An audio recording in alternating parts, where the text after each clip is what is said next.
চলে গেলাম ভূতের বাড়িতে ভূত দেখার জন্য। খুবই আগ্রহ নিয়ে আমরা আসলে ভূতের বাড়িতে গেলাম ভূত দেখব, কিন্তু ওইখানে গিয়ে কোনো ভূত খুঁজে পেলাম না। সেখানে গিয়ে দেখলাম সব মানুষ আর মানুষ। আসলে এটাকে ভূতের বাড়ি না দিয়ে এটাকে মানুষের বাড়ি দেওয়া উচিত ছিল নামটা। তো যাই হোক, সব মানুষ আর মানুষ, সবাই যে যার মতো ভিডিও করতেছে, ছবি তুলতেছে, আর এখানে আমি আমার দুই মেয়ের ভিডিও করতেছি। ভূতের ঘরে আমরা প্রবেশ করলাম, যেখানে আসলে কোথাও ভূত খুঁজে পাইনি, সব আসলে মানুষের বানানো ভূতের মাস্ক।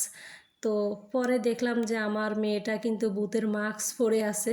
তো আমাকে বলল যে আম্মু তুমি ভিডিও করো, দেখো আমাকে দেখে কি তোমার ভয় লাগে? তা আমি বললাম যে হ্যাঁ আমার ভয় লাগে।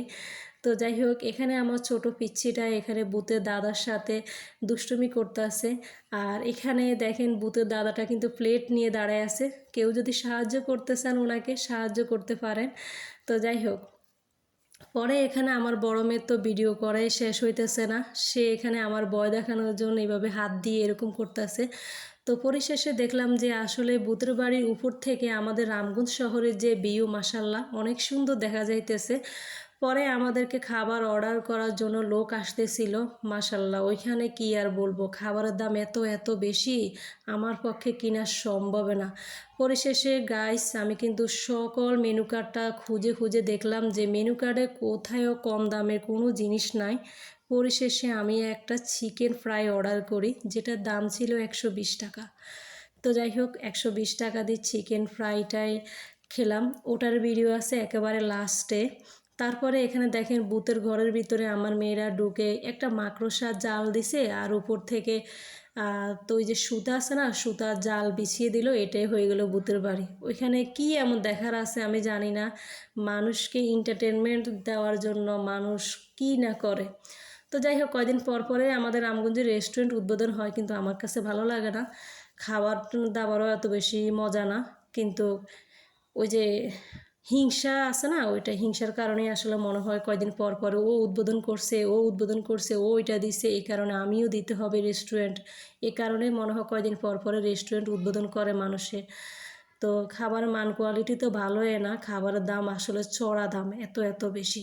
তো যাই হোক, পরে আমরা খাবার দাবার শেষ করে এখানে আমার মেয়েরা কিন্তু দোলনায় বসে ভিডিও করতেছে। যাক, তারপরে আমরা রামগঞ্জ থেকে আসলে বাড়িতে চলে আসলাম। তারপরে আমরা বাড়িতে আসার সময় আমরা আঙ্গুর গাছ, মালবেরি গাছ নিয়ে চলে আসলাম, সেটার ভিডিও এখানে দেখতে পারতাছো।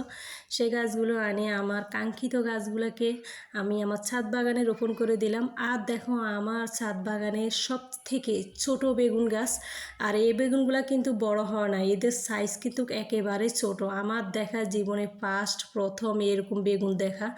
তো এগুলাকে আমি ছিঁড়ে নিলাম। আর দেখো আমার বেগুনগুলো কতটুকু ছোট, তাই না? তো দেখো আমার অবশেষে আমার ফুল গাছ, আমার ছাদের গাছগুলো মাশাআল্লাহ অনেক কিউট হইতেছে আস্তে আস্তে।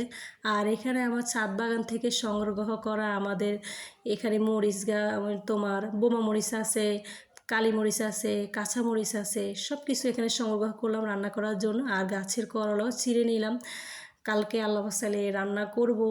তারপরে যাই হোক, এখানে দেখো আমার ছাদ বাগানে মাশাআল্লাহ অনেকগুলা তরকারি হয়েছে। আর এই ফুলটার নাম কি, কে কে জানো অবশ্যই কমেন্টে জানিও। এই ফুলটা দেখতে মাশাআল্লাহ অনেক অনেক সুন্দর। এই তো সেই কাঙ্ক্ষিত ভিডিও, যেটার কথা তোমাদেরকে ভিডিওতে বলছিলাম, এর আগের ভিডিওতে মানে প্রথমের ভিডিওতে। আর এই খাবারটাই আমরা কিনছিলাম, এটা